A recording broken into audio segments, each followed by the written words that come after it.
Dakle, ajde vidimo te fotografije. Dakle, da li ispod leda postoje strukture koje nisu delo prirode? Sledeći snimak otvara nova pitanja. Već smo otvorili u ovom prvom segmentu toliko pitanja bez odgovora.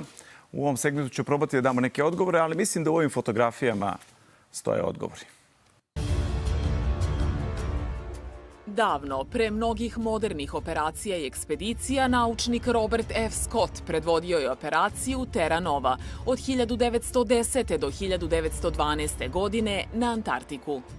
Prema arhivskim svedočenjima, Scott je tada naišao na drevne ruševine skrivene duboko u ledu na udaljenosti od oko 1280 km od najbliže istraživačke stanice.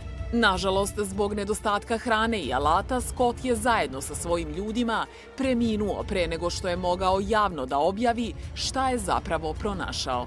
Ipak, jedan od njegovih kolega uspeo je da pronađe i sačuva deo fotografija, koje su decenijama kasnije misteriozno dospele u javnost.